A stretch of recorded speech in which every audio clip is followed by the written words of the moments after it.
एक बहुत अमीर आदमी ने एक भिखारी से पूछा, तुम तो इतने हट्टे कट्टे हो फिर भी भीख क्यों मांग रहे हो? भिखारी बोला, साहब मेरे पास महीनों से कोई काम धंधा नहीं है, अगर आप मुझे नौकरी दे तो मैं भीख मांगना छोड़ दूंगा।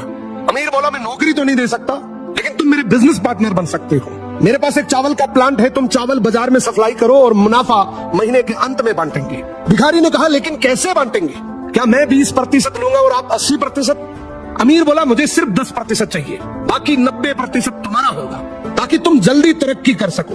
भिखारी ने जोरों से काम शुरू कर दिया। उम्दा चावल और सस्ते दामों से उसकी बिक्री बहुत बढ़ गई और उसे खूब मुनाफा हुआ। लेकिन जब मुनाफा बांटने का समय आया तो भिखारी ने सोचा, सारी मेहनत तो मैंने की है, तो अब अमीर आदमी को 10% क्यों दूं? अगले दिन अमीर आदमी आया और जब हिस्सा मांगा तो भिखारी ने बहाना करते हुए कहा कि साहब मुझे तो बहुत नुकसान हुआ है, मुझे जितना मुनाफा हुआ है उतना तो कर चुकाना है, तो इस हिसाब से मुझे कोई मुनाफा नहीं होगा, तो आप इसके हकदार नहीं है। अमीर आदमी ने कुछ नहीं बोला और वहां से चला गया। भिखारी बड़ा खुश हुआ, सोचा सारा प्रॉफिट मेरा हो गया। अब भिखारी उन पैसे से रोज मौज करे। ऐसे करते करते उसके पास से सारे पैसे खत्म हो गए। अब पैसे भी नहीं है और काम धंधा भी नहीं है, तो मजबूरन उसको फिर से भीख मांगना शुरू करना पड़ा। एक दिन वो अमीर आदमी उसके पास से गुजरा और उसको देखा कि ये तो फिर से भीख मांगने लग गया। अमीर आदमी ने एक बहुत अच्छी बात बोली, इस दुनिया में गरीब और अमीर आदमी जो होता है ना, उसमें सबसे बड़ा डिफरेंस होता है उसकी सोच का।